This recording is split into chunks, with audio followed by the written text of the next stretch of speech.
The Dan York State of Mind program is brought to you in part by Lookout Rhode Island and Takeo Comfort Solutions. Good evening and welcome to my State of Mind. I am Dan York. A busy political week in Rhode Island, no doubt. Headlining the story count was longtime Congressman Jim Langevin announcing that he will not seek re-election. So the 2nd District congressional race ought to be some feeding frenzy.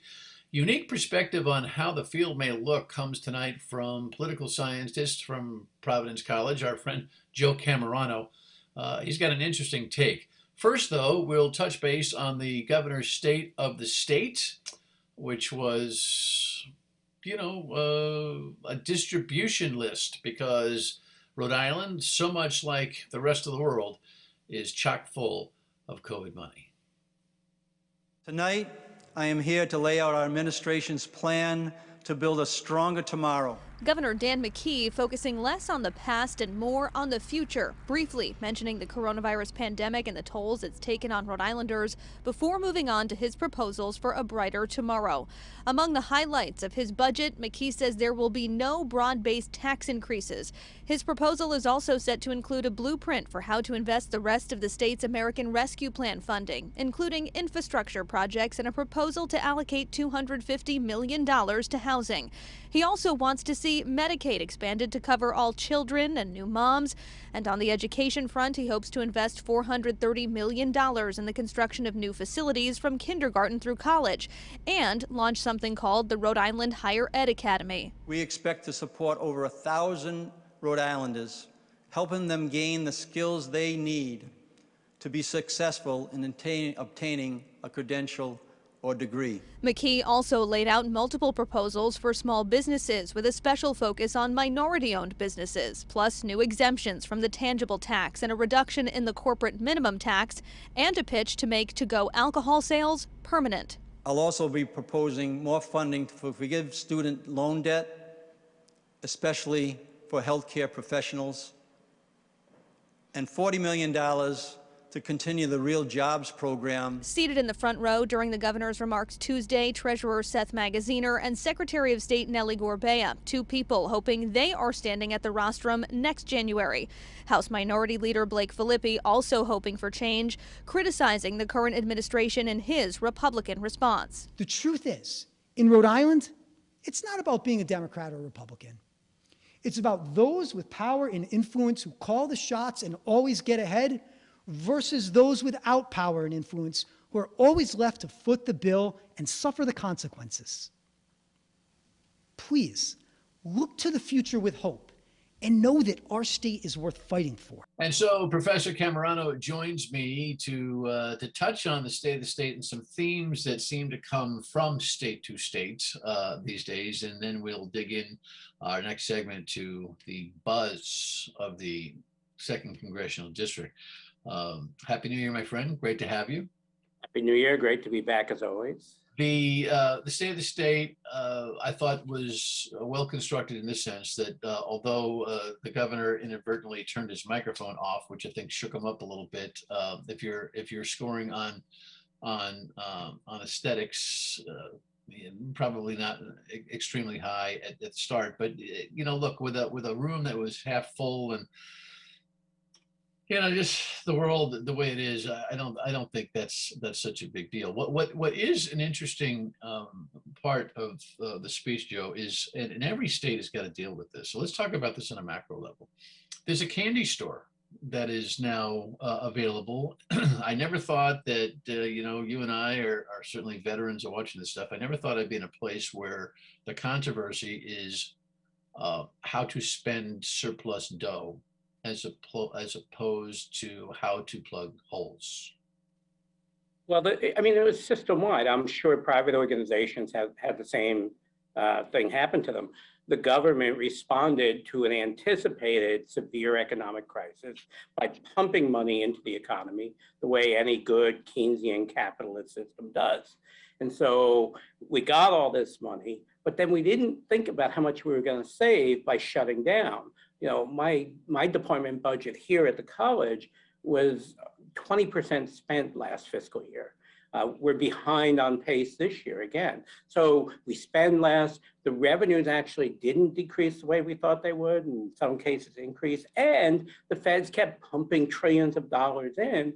And they were giving it to the states who are the primary pass-through.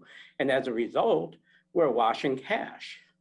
And that's, that's a phenomenon that's happened a lot of places. Our college is much better off financially than they anticipated. Yeah, it is true. And with the PPE monies and all that kind of stuff, those who survived seem to have survived well. Those who did not survive didn't survive well. But now government sits here with an uncanny situation where $1.1 billion sits for Rhode Island. 120 million of that has been initially allocated. As the governor is banging on General Assembly leadership door, like, please, please, please, I got some money I want to spend. I got some money I want to spend, and for good reasons, for housing and a whole bunch of other things. Housing, by the way, dominated the governor's thought. He wants to put $250 million into housing.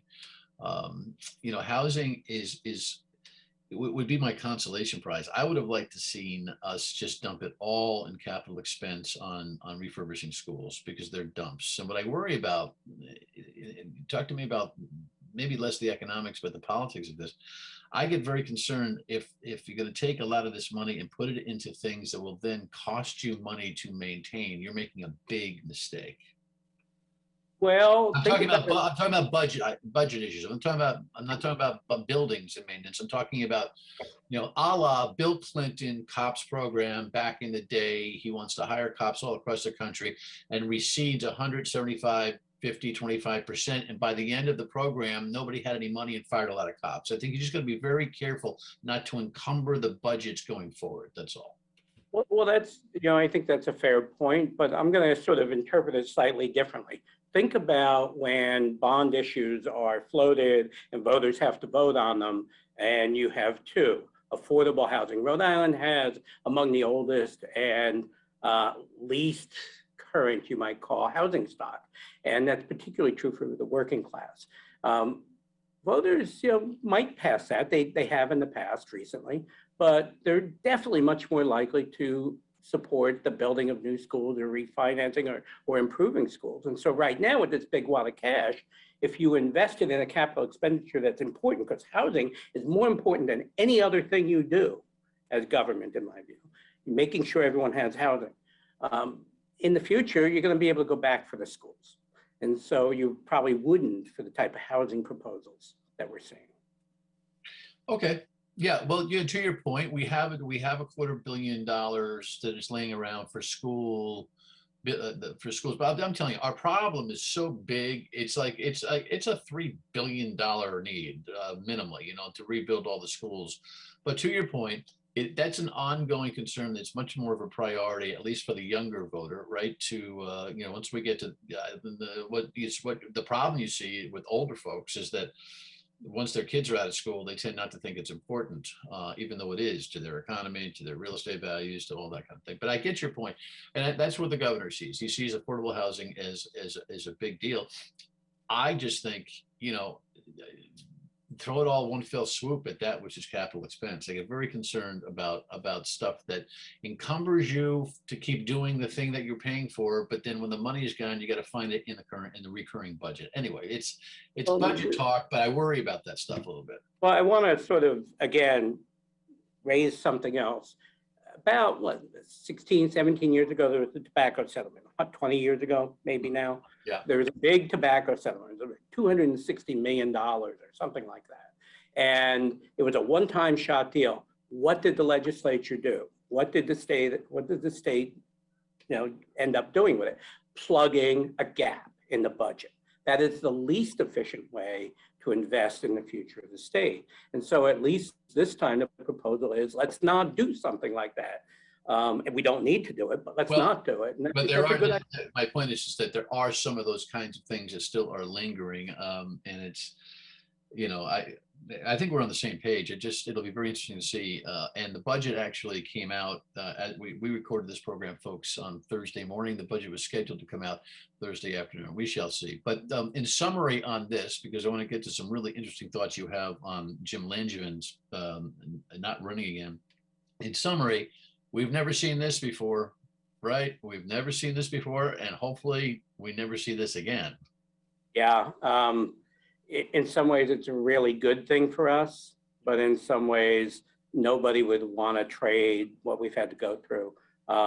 We're all disrupted, and as we may have said earlier before we started recording, instead of saying, you know, how are you, it's, are you alive? Are you okay? Or how bad are you? Yeah, both So physically, you don't want to. both physically and up here. All right, we'll take Better go into debt than to deal with this again. Yeah, well, okay. When we come back, really interesting thoughts. So committed to help Rhode Island and give back, and the things that he's accomplished in his personal life, but his legislative accomplished, cybersecurity, the appropriation, the Armed Services Committee he's been on, the things he's done for Rhode Island, help Electric Boat get funding for submarines. I mean, I can go on and on. He's done a tremendous job for the state. The words of Speaker of the House, Joe Shekarchi, and, you know, ditto here, I'm sure ditto with Professor Joe Cammarano from Providence College.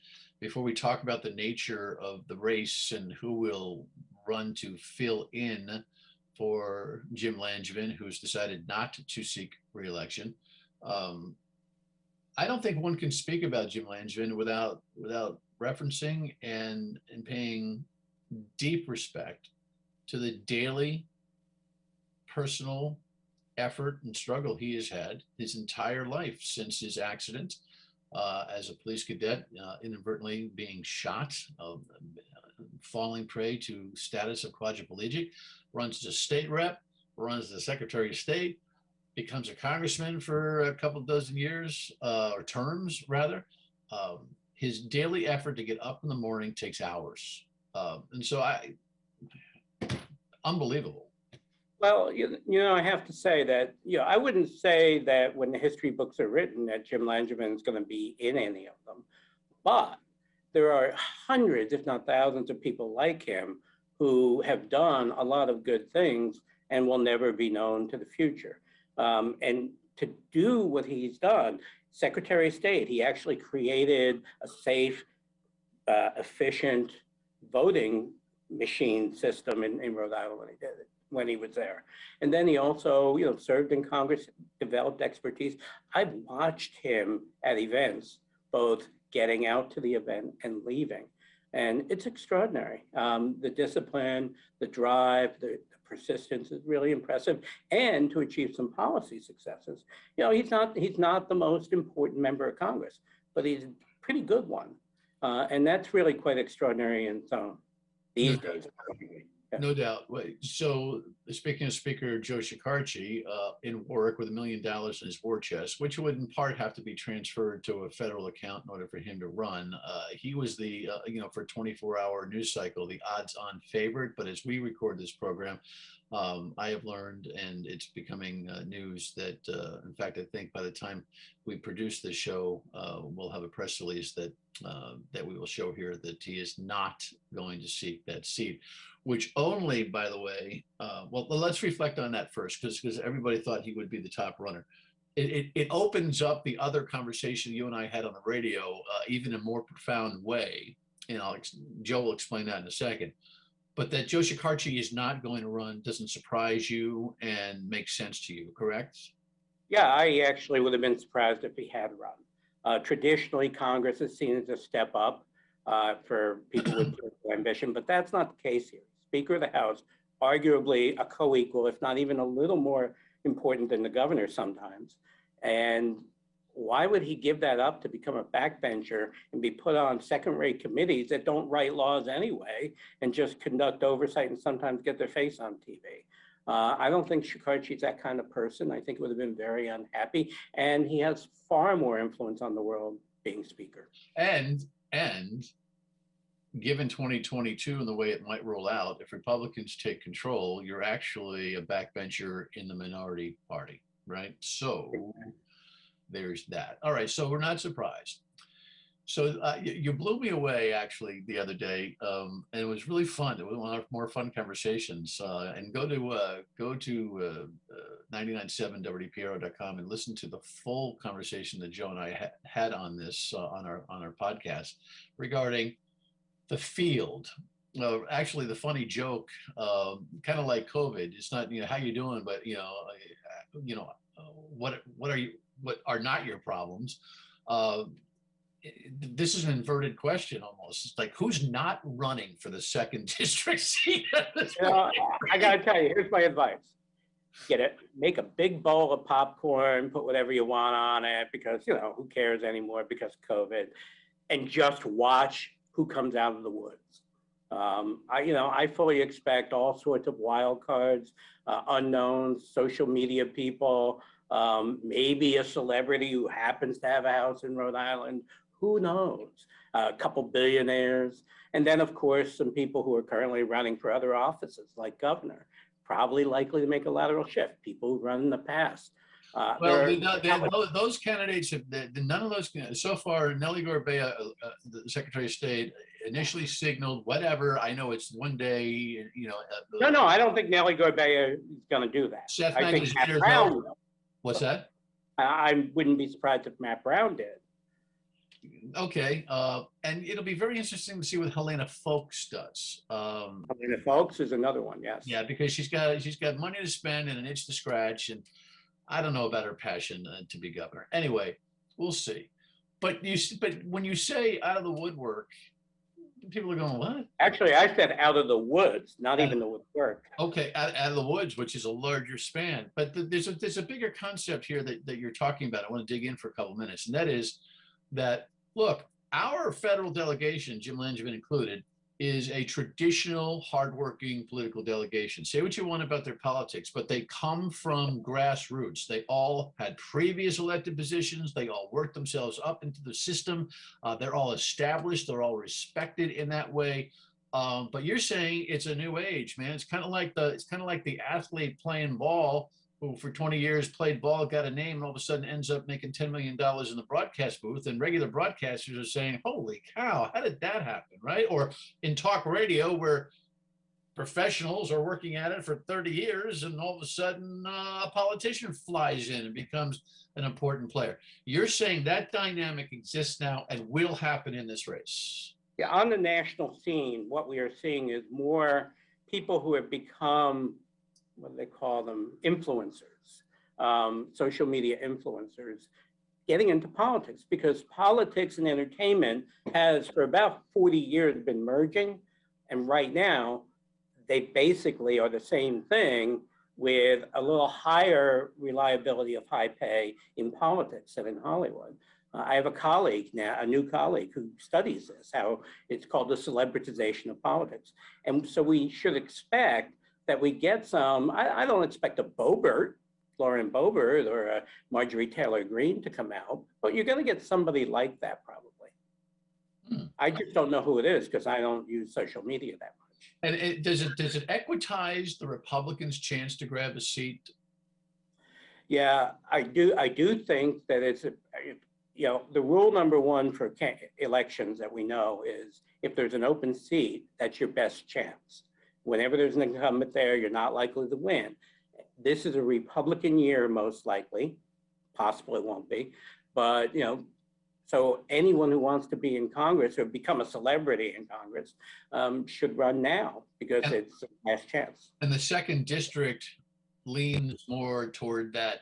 You described it the other day as pink, not blue. Yeah, it's really light blue to, trending pink probably. It is a Democratic district. It was drawn very carefully. David Cicilline needed a few more reliable votes, and so it's a little less safe for the Democrats than it was. But Langevin could have had this as long as he wanted it. With Langevin gone and a Republican year and a western portion of the state that's, I believe, growing in population, that's a Republican area.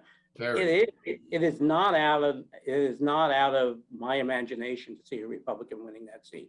All right. Well, I doubt it, but it's possible. It's going to be a continually stay tuned. Couple of minutes on Washington.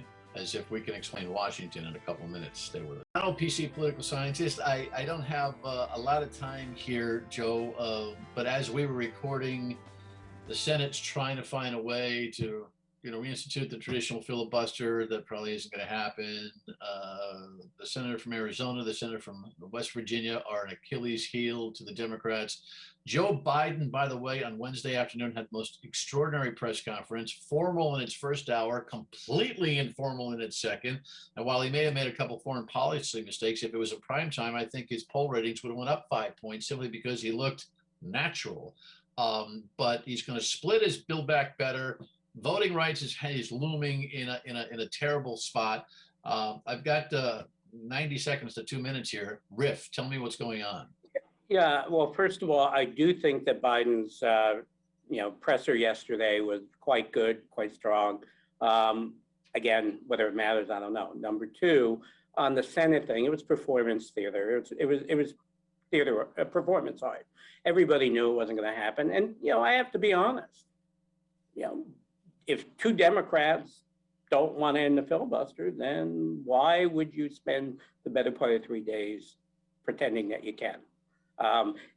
You browbeat. It's all political. It's not substantive at all, and that's part of the problem we have in politics. Okay, voting rights. Worried? Yeah, I'm very worried about voting rights. I think it's depressing as a political scientist to see a country that's creating all sorts of laws across states that are intentionally designed to lower voter turnout. And I lament that, I pine for the days when I was a kid when my parents used to go out as Democrats and register everybody who just moved to town, regardless of whether they were Democrats or Republicans. We need to do that. Okay. We're not doing it now. Yeah, I think as this moves on as a bigger and bigger worry, we'll have to spend more time on the clinical issues there. But you can't say it's boring these days, right? You can't say it's boring. So are you forming an exploratory committee? For the second district, even though you don't have to live in the district, I think I'll just stay behind the microphone. And I'd love to see you in a debate. Just those little pops of explosions that would be great. All right, we're out of time. Final word.